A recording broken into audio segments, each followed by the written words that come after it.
Hello and welcome to the podcast. This is Ron's Amazing Stories. We have stories that should thrill you a little and chill you a little. It's amazing. What you'll hear are adventures sent in by you guys, classic stories from the pulp mags, and episodes from the golden age of radio. We have special segments like Ghost Stories with Sylvia. That's amazing. And These Are Your Stories.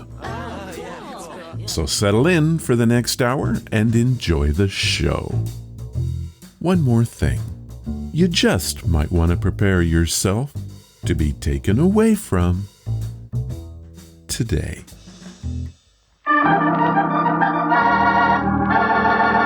Another 5-minute mystery.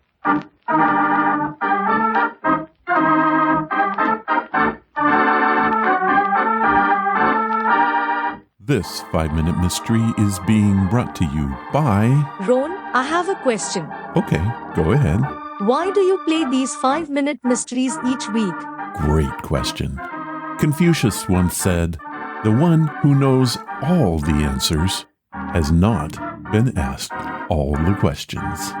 That doesn't begin to provide an answer. Extra, extra, read all about it. Read all about the murder of millionaire Timothy Fuller. Thank you, sir. Timothy Fuller murder unsolved. Read all... Who shall I say is calling, sir? Jack Curtis of the Evening Record. Oh, yes, Mr. Curtis. If you will follow me, sir, Mr. Fuller will see you.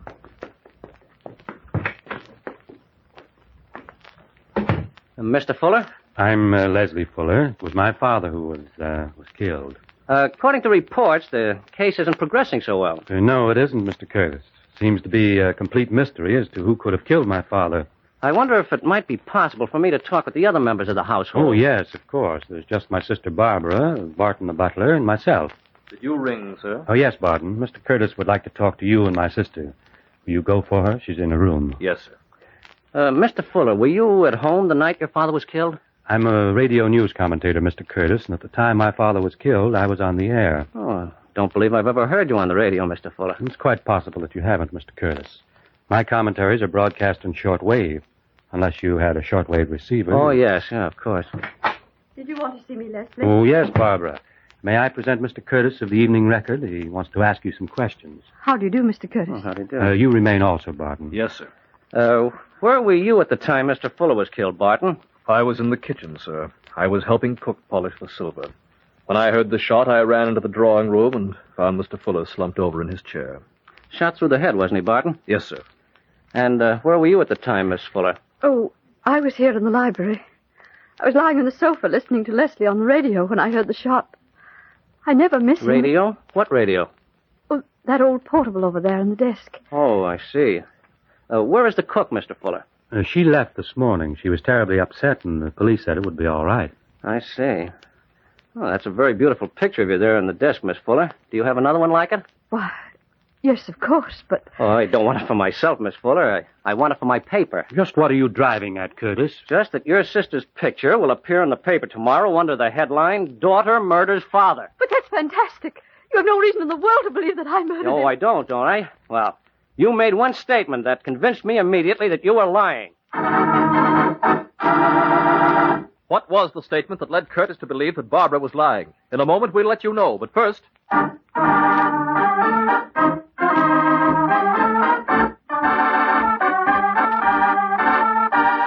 I'm pretty sure I know the lie, but what do you think, B.G.? Indubitably, my good sir, the butler did it. The butler? What did he lie about? You never polish silver in the kitchen. Too big of a risk. The chemicals used back in the 40s were toxic. But he had an alibi. Oh? For the record, it was the radio thing. I doubt a radio killed old man Fuller. And you call me an idiot. Well, you are. Let's get back to the story. Now, back to our mystery. Yes, Miss Fuller, you made one statement that convinced me immediately that you were lying. Your alibi was that at the time the shot was fired, you were lying in here listening to your brother's commentary on the radio. That's impossible, Miss Fuller. Your brother broadcasts on short wave. Short wave is something different, Miss Fuller, and requires a special receiving set. You could hardly expect me to believe that you heard your brother on that old portable radio you have here. It just wouldn't work. Get your hat and coat, Miss Fuller. Where you're going, you'll have a long time to figure out the intricacies of short wave.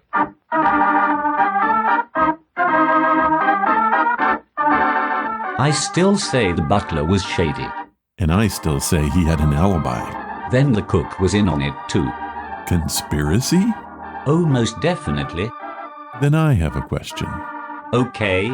Why do we play these 5-minute mysteries? Wrong. I'm afraid only you know the answer to that.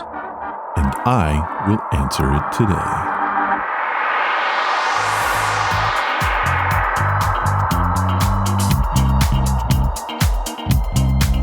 What's that you said?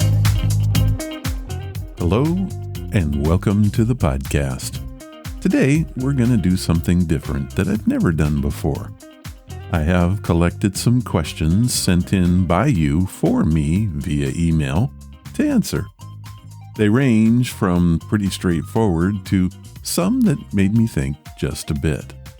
I'm going to answer these right off the cuff with nothing scripted. I'm not sure how this is going to go. I guess we'll find that out together. Also on the show today, we have one of my favorite stories of all time. The Time Machine by H.G. Wells. What you're going to hear is an adaptation of that story, which is very different from the H.G. vision. Is it any good? Well, I guess we'll find that out together as well. Now, this very brief bit from Audible.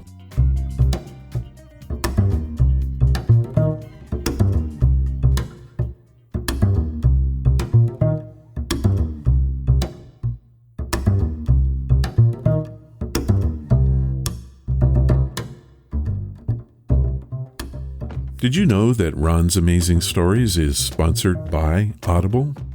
Audible is home to over 180,000 audiobooks, any of which can be yours. All you have to do is sign up for a 30-day free trial, and Audible will give you a free book and access to their original content. To download your free audiobook, go to audibletrial.com/Ron's Amazing Stories. Thank you, Audible.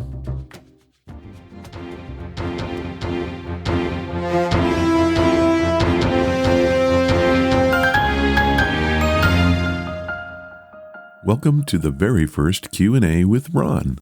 Now, of course, I've answered emails on the show before, but I've never dedicated an entire segment to it. I'm not sure how this is going to work out, and more importantly, if you're going to like it.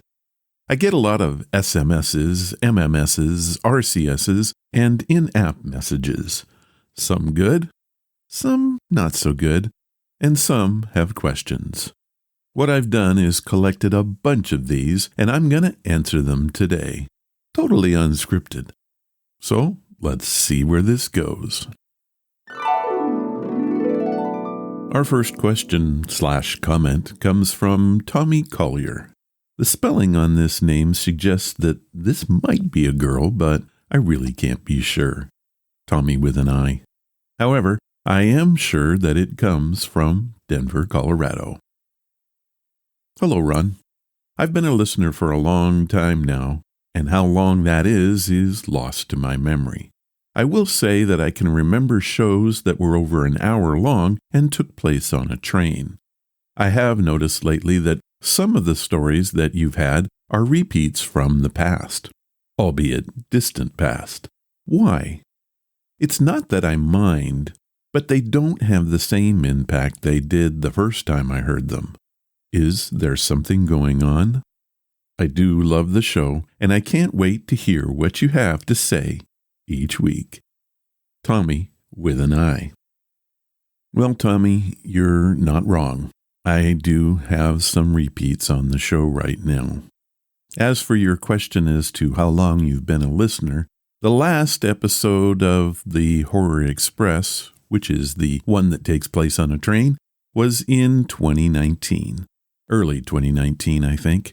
And if that's the case, you've been a listener for at least 4 years. I thank you for that, first off, and I do appreciate your comments. Have I been repeating stories? Well, the answer is simple. I have. We have had a downturn in the number of stories that we've had over the last year. I'm not getting as many as I've had, so I have been digging into the archives and pulling out some of the older stories and replaying them. I don't know if the whole thing is getting tiresome and you guys don't want to do these stories anymore, or it's just a downturn. I guess time will tell. Another thing that has been impacting my ability to get the shows out is that, I have had some problems. I've had some illnesses. I do take care of my mother. I'm her primary care, and she has not been doing well. She recently had a fall and injured her knee, and then did something to her arm, which has really made her need my support more and more each day. So that has been an impact on what I'm doing with the show. I don't like replaying the episodes, but sometimes you just don't have a choice. And I do take time to pick ones that I think are pretty darn good, and I hope that you appreciate that. I think one thing that is going to fix this is that I am going to ask everyone out there right now that if you do have a story, even if it's not paranormal, even if it's you think silly, why not just take a minute, send it to me, and let's see what we can do with it. I do love reading your stories. It is the highlight of the podcast for me. And based on the comments I get about the stories, you guys like them too. So please take a minute, send me a story, or send me a link to a story that you think might be good. Fiction is welcome as well. They don't have to be true. I hope that answers your question, Tommy with an I. I think I covered everything. If you're interested in hearing those old podcasts that take place on a train, you can find them on the Internet Archive, and I have a link to them on the main website. The podcast was called The Horror Express, and they were a lot of fun to make. Thank you, Tommy with an I. This next question is pretty short and sweet. It was sent in by Tanya Cox, who lives and breathes in Los Angeles. Ron, thank you for the show. I want to send you something I think you'll enjoy. Do you have an address? And while I'm at it, is there a call-in number for the show? Well, Tanya, the answer to both is yes. If you want to send something to me, you can do so to P.O. Box 2368, Vancouver, Washington 98668. The call-in number for Ron's Amazing Stories is 360-334-6000. However, with some recent changes to the service I use, all you can really do is leave me a voicemail.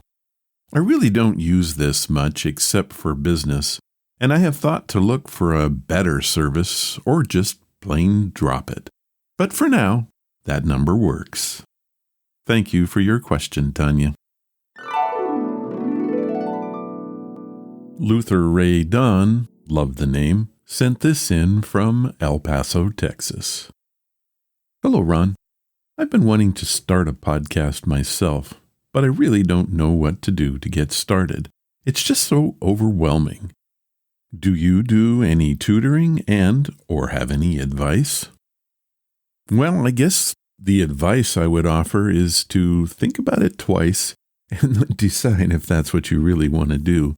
A podcast can be really frustrating, especially when starting out, because it has a fairly decent learning curve, but once that's done, it is a whole lot of fun and very rewarding. Do I do any tutoring? I have done some in the past, and I've really enjoyed it. I've had some folks that have come to me and said, hey, how do I get started? What are the things I need? And that's certainly something I can't answer on the podcast itself. It has to be in a one-on-one environment. So yeah, I would be happy to sit down with you and go through anything you might want to learn. The most often questions I get asked, though, are what equipment do I need and how much does it cost? But I'd be happy to talk about content. And I guess the advice that I would give is when you're starting out with your podcast, make sure it's something that you love. A lot of people make the mistake of picking something just because it's popular, like true crime, and they don't know anything about it. So the podcast never really gets off the ground. Thanks for your question, Luther. One of my favorite cities on the planet is Austin, Texas. And S.E. Osborne writes to us from there. My best memory of the place was walking along the river at dusk, waiting for the bats to come out. As I walked, I ran into the statue of Stevie Ray Vaughan. He was one heck of a guitarist and loved the blues. Here's what Essie has to say.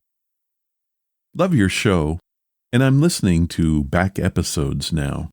You have so many. How long have you been doing this? And I noticed that Apple Podcasts only has 100 of them. How can I find more? Well, thank you for listening to the show, Essie.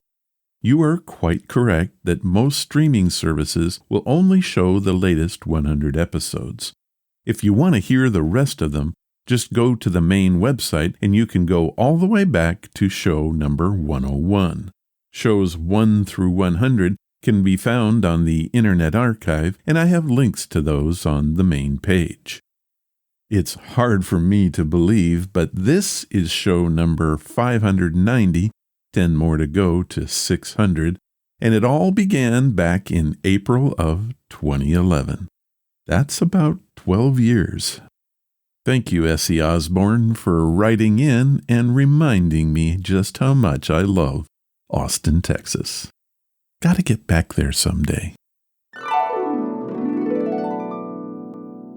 This comment I thought needed a response. It was sent in by Robert Castro, who didn't say where he was from. He writes, I hate old-time radio. It's stupid, and the content is so dated. Please stop playing them and those stupid pulp mag monstrosities. I only listen to half your show each week. Think about that. Well, Robert, a couple weeks ago I got this comment from Eldon Ringer 307. He had a bit of a different take on it. Ron, why do you do all this story stuff? It's quite clear to me that you love OTR, and I personally skip all your stuff and go right to the featured story. In fact, it would really help me out if you put timestamps on your YouTube videos so I can jump right to it. What do you think? Well, I think I never can please everyone. However, you both seem to get something out of the show, and it makes me think I must be doing my job. As for the timestamps on YouTube videos, I have been thinking that that's a pretty good idea, and as soon as I think of a way of including it into my workflow, I'm going to do it. Right now, my service provider Libsyn is processing my videos, so I can't do it. I kind of wish they would, but I know that they wouldn't know where to put the markers. I'm toying with an idea that just might work, so I'll keep you posted. Thank you both for your comments. I really appreciate them. Our last question comes from the state of my birth, Wisconsin. It was sent in by Brunilda Judd, which I find to be a fascinating name. I wrote back to Brunilda and asked her about the origin of it. She wrote me back saying she didn't know, but she's pretty sure her parents hated her. I literally laughed out loud. Hello, Ron. Love the show and have a question. I'm getting ready to start my own podcast and wanted to know about the music you use. Do you create your own? And if not, what's your source? My guess is that you are the creator. It just sounds like you. Well, I'd love to take credit for the music, but 90% of what you hear comes from the YouTube king, Kevin MacLeod. He is an amazing talent, and you can find him on the website incompetech.com. Or you can go to his public domain site freepd.com to get his stuff. Kevin is one heck of a great guy and has been on the podcast to talk about his music a couple of times. The last time was on episode number 280, so check that out. Now, I have used some of my music on the show in the past. I am again working on some things right now. I doubt any of it will end up on the show, but you never know. Thank you for your question, Bernilda, and thank you for your comment about your name. Well, there you have it. Q&A with Ron. I hope you enjoyed it, or at least found it interesting. Let me know what you think of it. I really want to know if you want to hear more of these in the future. I enjoyed putting this segment together and wouldn't mind doing it again sometime.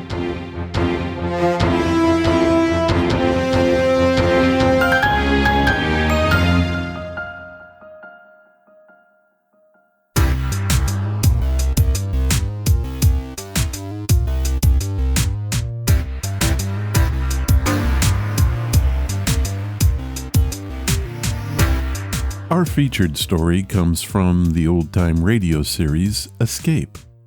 As I mentioned at the top, The Time Machine is one of my all-time favorites. My introduction to it was the classic 1960 film starring Rod Taylor as the time-traveling H.G. Wells. As a kid, I remember being absolutely terrified of the monstrous Morlocks, and it still gives me a few creeps even today. There's no denying that The Time Machine is an extraordinary work of imagination. More than 120 years have passed since its initial publication in 1895.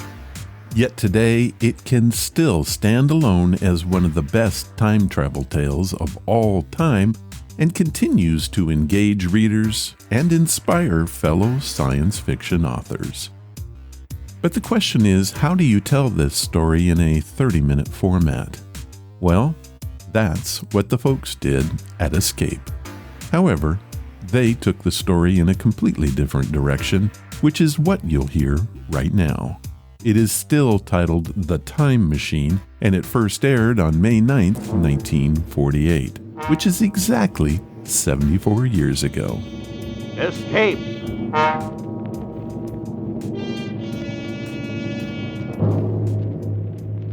You are rushing forward through time, far into the future, trying desperately to flee the clutching fingers of a band of night creatures, a dreamlike horror from which there seems no escape.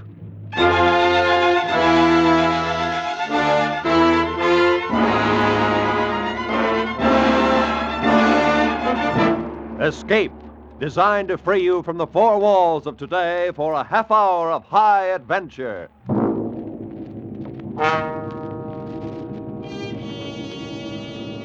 Tonight we escape to the year 100,080, and to a world where beauty and terror live side by side, as H.G. Wells described it in his immortal story, The Time Machine.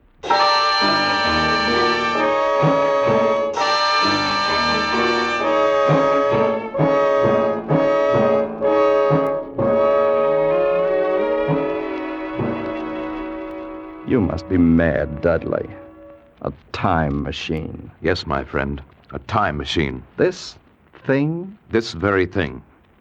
Well, this contraption, this whatever it is, made of quartz and brass and ivory, with its levers and dials and its seat in the middle. This is the result of 3 years' hard work? I promise you, Fowler, that on this machine, a man can go wherever he likes in time. By working these levers, a man can choose his century, his year, his very day. Oh, that's impossible. It's out of the question. Then one of the journeys I've already taken on this little contraption. Well, I'm afraid you're having a bad dream.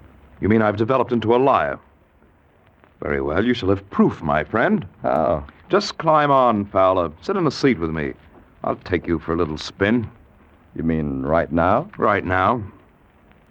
Well, just in case it should work, aren't there any preparations we should make? No, Fowler. You won't need any luggage on this trip, not even a toothbrush. You'll be back in less than a minute. All right. I'm on. Now what? Hold tight, because it sways a good deal. I'd hate to lose you.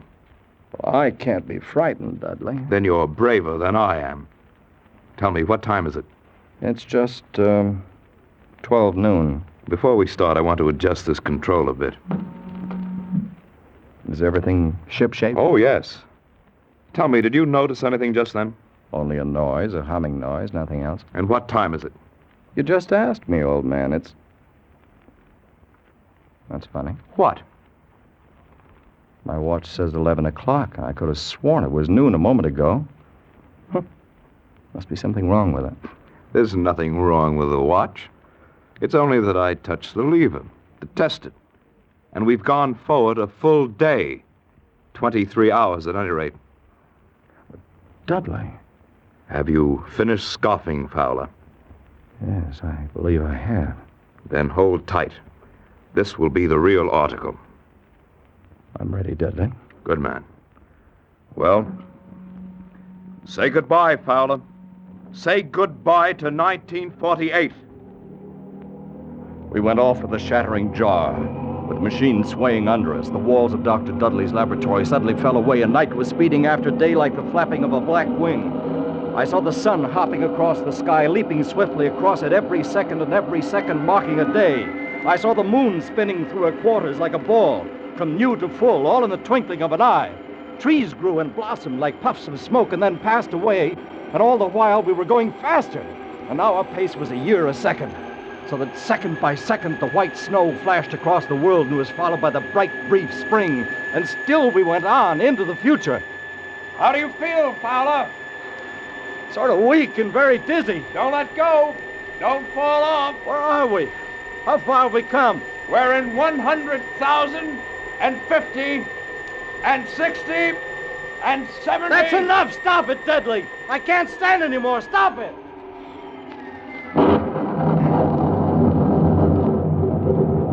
Fowler, are you all right? I believe so. No broken bones. What happened? I'm not sure. I must have stopped too suddenly. Where are we, Dudley? Look around for yourself. On a wide lawn, in a beautiful, vast garden. I meant geographically. Just where we were when we started. We're standing exactly on the spot where my laboratory stood 100,000 years ago. And the year? 100,080.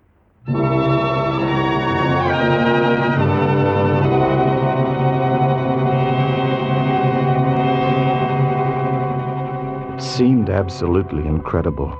A dream, but a pleasant one. For the garden in which we found ourselves was beautiful and summery and inviting. At some distance we could see a large, imposing building. All was quiet and peaceful, almost too much so. And the sense of strangeness, of incredible strangeness, sent a shiver up my spine. 100,080. Dudley, have you thought what we might find here? What manner of man? What danger? I don't see any men at all. Well, perhaps they don't exist at all anymore. Or if they do, what are they like? How have they developed?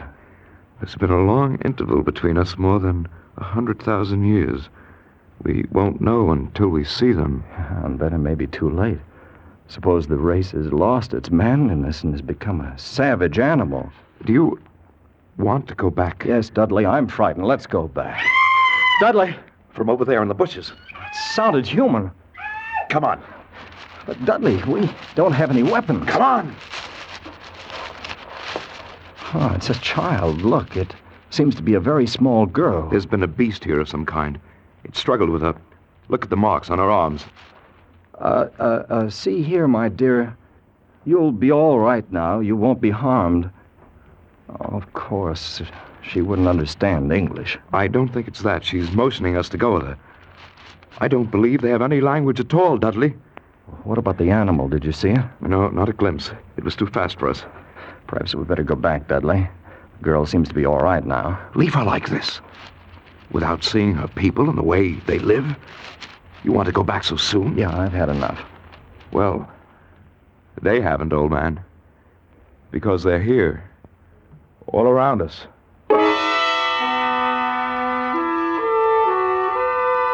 They had crept up on soundless feet to surround us, the little people of this era. And the girl we'd saved was not a child, but a full-grown woman. For they all stood 4 feet high, dressed in simple tunics, beautiful creatures, but terribly frail, with a plump, soft kind of frailty. Their mouths were small, and their little chins ran to a point, and they made no sound. They were like eerie figures in a dream, and all we could hear was the heavy rustling of their clothes as they surged happily around us, their faces wreathed in smiles. Why, they're not savage at all. They're very loving and gentle little people. Yes, but there's something terribly wrong with them. How do you mean? They seem to have the minds of 5-year-olds. This one over here's been trying to talk to me with gestures. Look at him. He seems to be asking me if I've come from the sun or a thunderstorm. How did you expect him to be? Far ahead of us, of course. Incredibly ahead of us in knowledge and in science. And look at them. Children. Oh, they seem happy in this huge garden of theirs. That's something. I've changed my mind, Dudley. Maybe we shall enjoy spending a few days with our little friends. The little people led us home into their valley. They lived in colossal buildings, sleeping all together in one huge hall, eating in another, playing and frolicking together in the sunshine, and Dudley and I lived with them for days in utter contentment. One afternoon, we walked together along the banks of the great river. There's no apparent difference among the sexes. They all wear the same clothes, have the same soft, hairless skin, same feminine roundness of limbs. Yeah. I wonder if it's because they're vegetarians. They're vegetarians because they have to be. You haven't run across any horses or dogs or cattle of any kind, have you? No, now that you mention it. With good reason. They're all extinct by now. Just as the dinosaur is with us.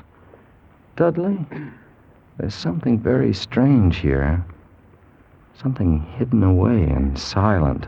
You may be right. Anyway, I've taken the precaution of removing the controls from the machine. I don't much fancy the idea of someone riding away with it into another century and leaving us here for the rest of our lives. Dudley, do you recognize this bit of ground? Why, yes, this is where we landed. I thought so. I wasn't sure. Why do you ask? Can't you see? Look around. It's empty. What's happened to the machine? They've taken it away. They've stolen it. Where, Dudley? Where? Look. See the tracks where they've dragged it? Over here. Come along. Right here. By this monument, the end of the trail. Those are brass doors in the base, and they're locked. The machine, it must be in there inside. We must get it. Break down the doors. Oh, how? How can we? Here, we use the levers.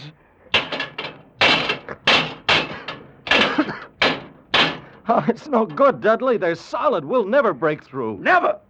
Never? Do you mean stay here for all our lives? Do you mean never go home again? They must open the machine, the time machine.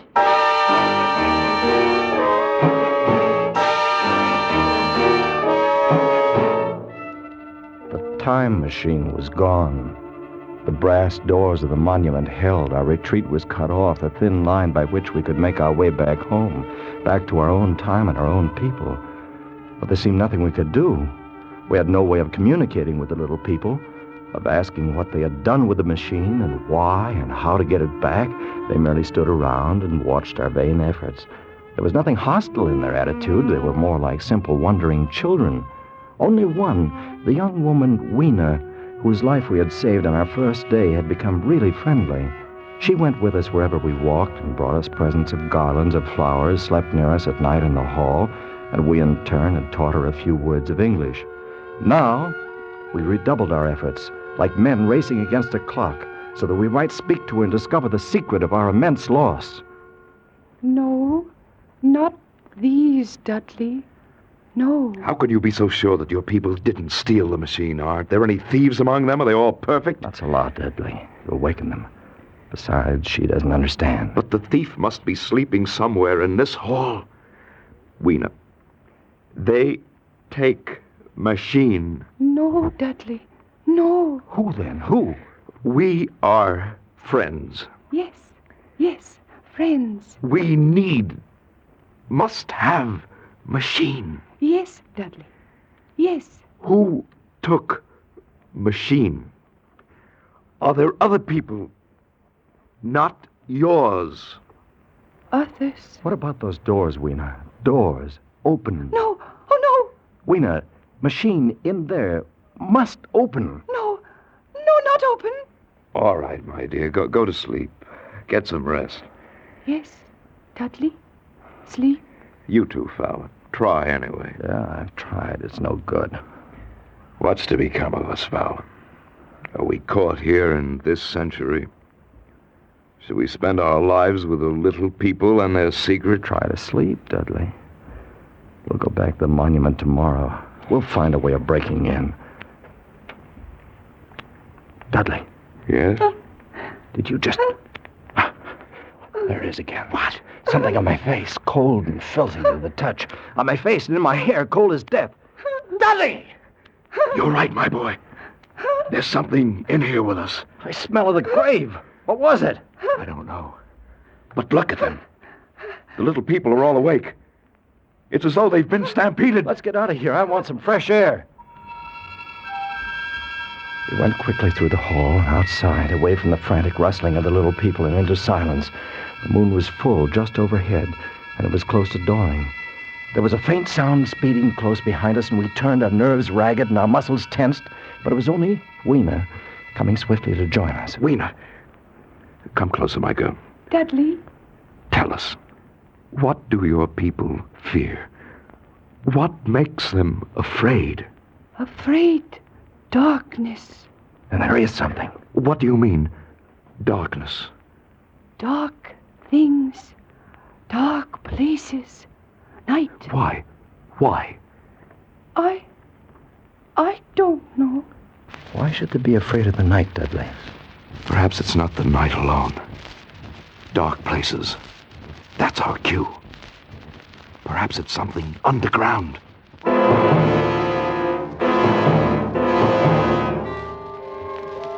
By now it was light, another day. We had wandered into a lovely wooded place, about a mile from the community. Suddenly, Weena screamed. We stopped short.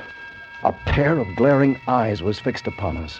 As we stood there petrified, the thing, a little ape-like figure, rushed across our path and disappeared in a clearing about 30 yards away. What was it? I couldn't see it too well. It seemed to be dull white, with white hair in its head and down its back. Looked like a small ape. That's because it was running on all fours, or with its arms held very low. Weena, what's the matter? Morlocks. They are Morlocks. Who are the Morlocks? What are they? Weena, tell me. No, go away. Let's go over there and see where it disappeared.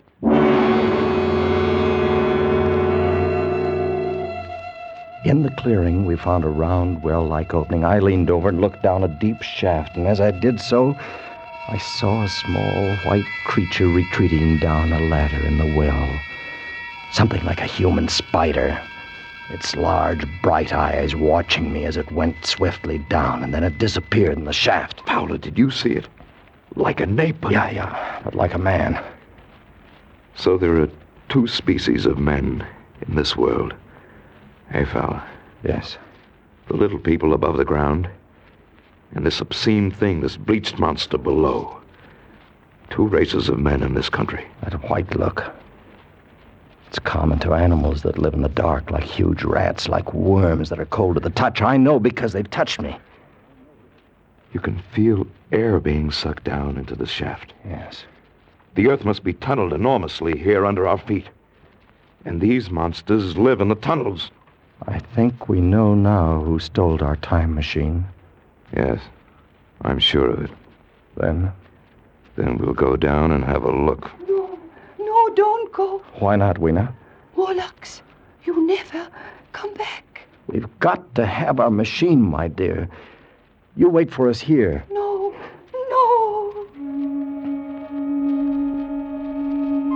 But we went down, our heels ringing on the small metallic bars that were meant for creatures so much smaller than we. Down we climbed, down. ever in darkness. Down, it seemed, into the center of the earth, into the core of the world. How much longer? We won't know till we reach bottom. Could only stop and rest. It can't be much further. I'm so terribly tired. Hang on, old man. You hear that? Like machinery. We're almost there. Well, thank heaven for that. All right, Fowler. I'm at the bottom. Come along, just a few more steps. Give me your hand, Fowler. Good. We're here. Yeah. In the land of the Morlocks. You have a match? Yeah. Here. There seems to be a large vaulted cavern at the end of the passage. What do you suppose they'll do if they catch us? I've no idea, so we'd better take care not to get caught. Another match. That throbbing noise. It's probably the ventilating system pumping air down. There must be thousands upon thousands of these Morlocks living under the earth. And we haven't seen any yet, except for our friend who came down ahead of us. Why do you suppose they wanted our time machine?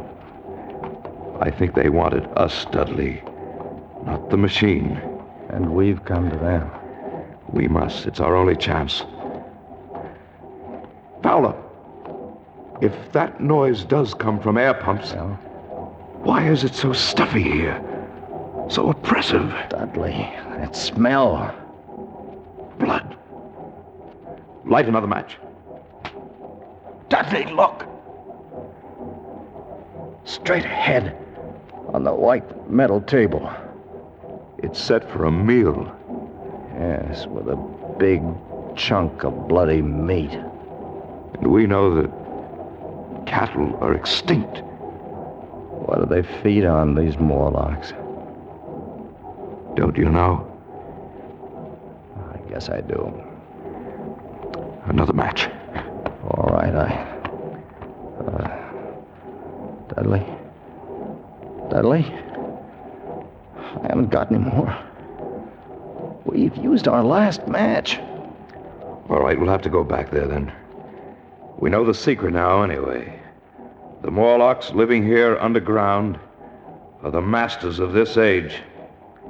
And our friends up above, fatted cattle, fed by the Morlocks, clothed and supplied and housed until the day when they're cut out from the herd and brought underground as food. This is the future you're looking at. This is what we men of the 20th century shall come to. Dudley! What is it? I felt hands, cold hands. Take one of these levers. Use it as a weapon. Lash out. Against the wall. Fowler, here beside me. Dudley, what do we do? Do! Fight them! Kill! Use your lever man like this! Dudley, they're all around us. This way, Fowler! This way! Back this way! We went back in that evil darkness, fighting every step as we went, back to those projecting bars, kicking and clawing ourselves loose from their pallid, grasping hands and climbing up again toward daylight and freedom, away from their stench and the eagerness of their icy hands. And they didn't follow, for daylight was their enemy and their great fear. And we lived among the lush gardens of the gentle little people like prisoners, like men without reprieve, like men who are dead, while they still walk the earth. For the time machine was locked away behind great brass doors, and we knew we could never force them open. Then, one day, Weena told us of an old building, an ancient, staggering structure that had survived through many ages and was filled with many curious objects. A museum. That's what it must be, a museum, Fowler. Perhaps from some earlier time. Oh, I'm in no mood to go looking at a museum. But don't you see? Specimens are hermetically sealed in museums. Perhaps there are things, weapons, machinery, something we could use. Oh, sure. If we could find some dynamite or gunpowder or something. We could blast those doors. We could get in. Where is this place, Weena? This old building that no one ever goes near? I take you, Fowler. It not far. A chance, old man, a slim chance, but a chance nonetheless.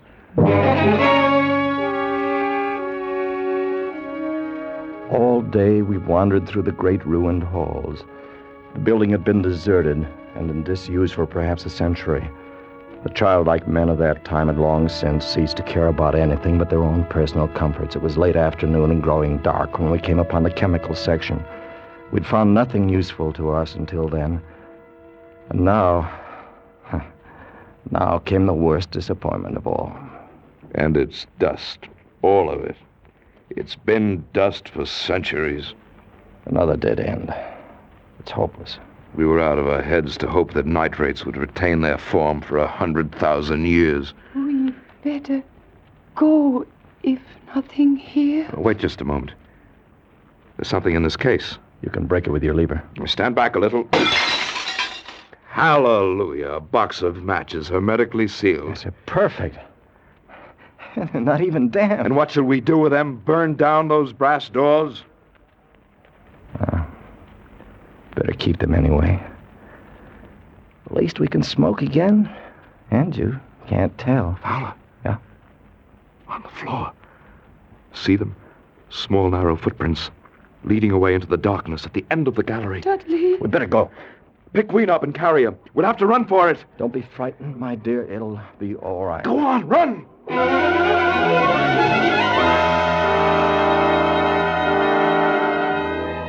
We came out of the gloom of that place into the deeper gloom of dusk. Suddenly, we saw we were trapped. All around us were the Morlocks. They were there by the thousand, surrounding us and coming closer, a long, even line of deathly white, their eyes blinking in the half-light, and their tiny mouths alive with appetite. The matches, Dudley. Light a fire. Here, the forest is dry. Good. We'll have an inferno here in a minute. And our little friends don't like light or heat. The fire leaped high to the heavens, and the countryside was ablaze. The Morlocks turned in fear, blinded by the glare. Some of them burned into the middle of the raging flames, and the rest faded away like a fog. Dudley had left a narrow passageway for our retreat, and we fled down a long corridor of leaping flames and blistering heat. We fled to safety.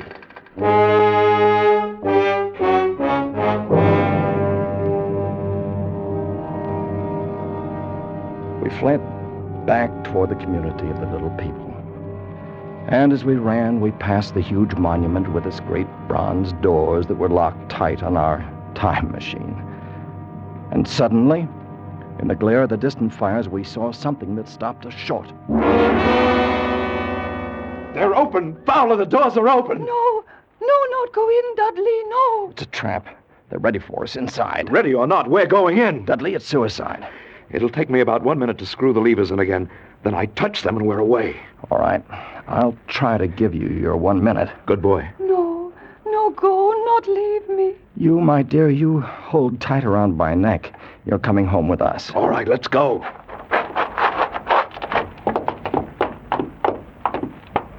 We're in. Look! The machine, they haven't harmed it. I don't see them. Yet. Come on, quickly. Give me that other lever.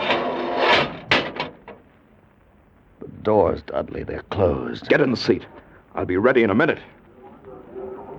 I waited for the hum that would signal our departure, and there in the darkness, the Morlocks were finally upon us. Cold, persistent fingers swarmed over my body, tugging at me, sucking me away from the machine, but I held tight to Weena as a man holds fast to life, and tried to kick them away with my feet. Hurry, Dudley! Hurry! I can't seem to get these levers. Quick, or we're done! Just another turn, and it's... There, Fowler. We're away. We're gone. Yeah, we made it. You all right? I'm all right. Good. And Weena? Weena isn't with us. What happened? They tore her from my hands. At the last minute, they got her. I tried to save her. I couldn't. I know, old man. I still got a piece of her tunic here in my fist. A little piece of her tunic, Dudley. But nothing else.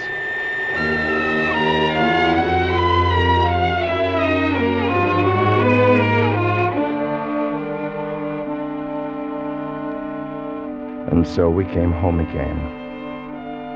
back into the very minute from which we had left.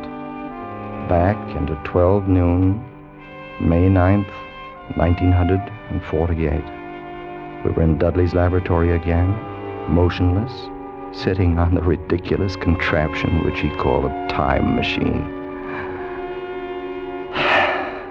Was it all a dream? A mad and feverish dream? Did any of it happen? Could any of it happen? No, of course not. How stupid. But then, what's this? What of this jagged piece of thick green silk I hold in my hand? What does that mean?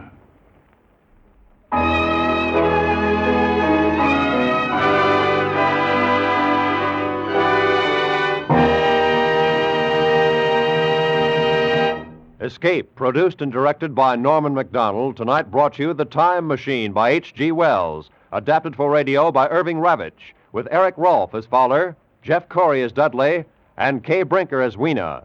The musical score was conducted by Wilbur Hatch. Good night, then, until this same time next week, when once again we offer you Escape. This is CBS, where 99 million people gather every week, the Columbia Broadcasting System.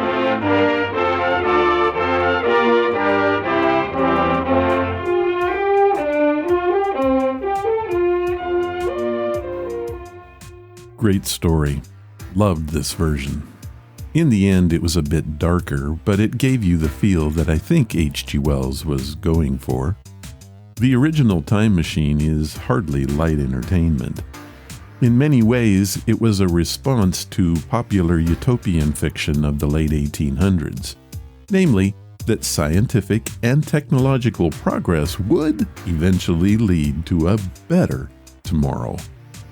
Indeed, the novel's decidedly pessimistic speculation about humanity and how it may evolve is not a pleasant thought. Even our story made that abundantly clear with the use of Eloy as a food source. But what was Wells trying to say with this story? I think he was trying to shine a light on one of the most pressing social problems of the late 19th century Victorian society, particularly the exploitation of the working class. He offered a profound indictment of unchecked capitalism and its lack of concern for the common man. I leave you with this quote from the author of the book, The Time Machine, H.G. Wells. We should strive to welcome change and challenges because they are what help us to grow. Without them, we grow weak like the Eloy in comfort and security. We need to constantly be challenging ourselves in order to strengthen our character and increase our intelligence. Love that quote, but I might have substituted wisdom for intelligence. I hope you enjoyed this story.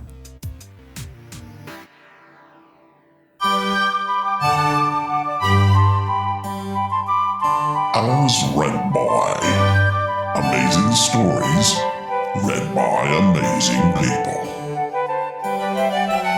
This time on As Read By, we have a bonus story from the pages of the pulp magazines. It comes from the March 1960 edition of If Science Fiction. There's no knowing what a man can do until the chips are down, especially with the helper like the Shaggy Man. The story is titled Old Shag and is read for us by James Jenkins. Maybe a guy shouldn't believe everything he hears, but the trouble with some people is that they don't even believe a true story. Let me buy you a beer and tell you about it. After working some years in the baggage room of the local depot, I decided to transfer to the train service and made application for it. The application was approved. I was sent to the city offices for the course of study and training which all trainmen undergo, and after a time I was sent out as a brakeman on a freight. I stayed for 1.5 years. Then I succeeded in being assigned as head brakeman on a fast food special called the Red Ball Special. It made no stop between Chicago and New York except for water and fuel. The big diesel, in which I rode as head brakie, was a high-speed locomotive, used exclusively for hauling the food special. Our first stop was Detroit, where we cut off all but 3 cars and took on 5 more, scheduled in New York at 9 the next morning. In New York, I strolled along Broadway, gawking at the sights exactly like any other yokel. After a 12-hour rest, the return trip began.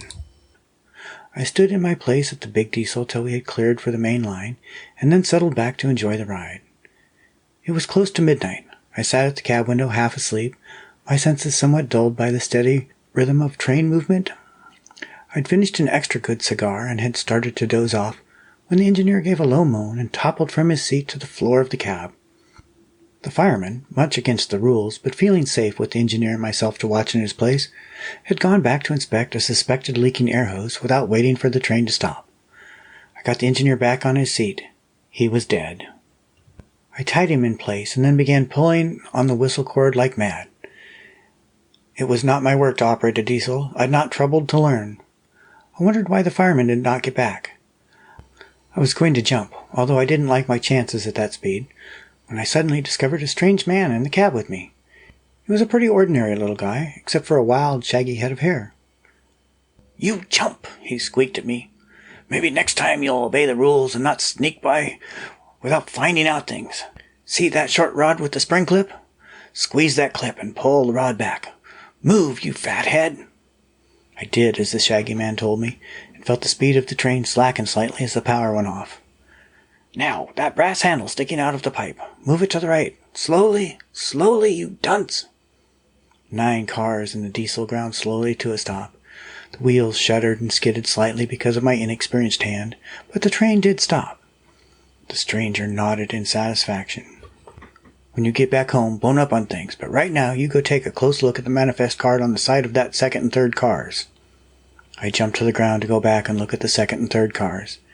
As I passed the rear of the diesel, I saw why the fireman did not come back to the engine cab. All that was left of him was the lower part of his body. He had slipped, caught one foot, and gone under the wheels. I came to the second car and read the manifest label. My hair stood straight up. The cars were marked, "Danger, dynamite, high explosive." The shaggy man was at my side. "You've got questions, but let me ask you one. Ever hear a story about how if you travel back to the time of an ancestor and you let him die, you never get born?" "What about it?" I said. "It's true," said the shaggy man. Well, that was an odd little tale. It took me 2 listens to figure out what exactly was going on, but in the end it's another view that time travel is not a continuous loop, but rather can be interrupted by the smallest of events. Even the explosion of a train loaded with dynamite. Not a good thing, of that I am sure.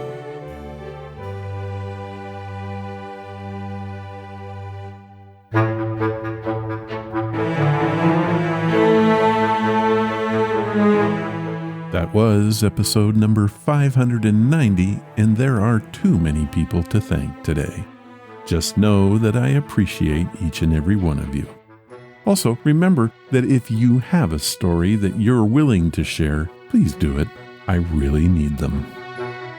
If you want to follow the podcast or the blog, head to ronsamazingstories.com.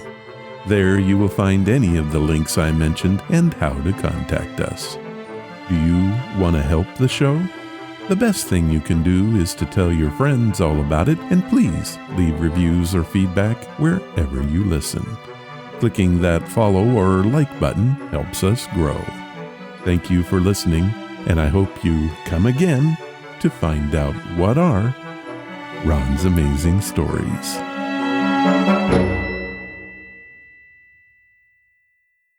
All of the vintage audio used in the podcast is believed to be in the public domain. Ron's Amazing Stories does not own the rights to any of the old-time radio used here. If you hold the rights to any of the shows played, please contact us immediately at ronsamazingstories.com.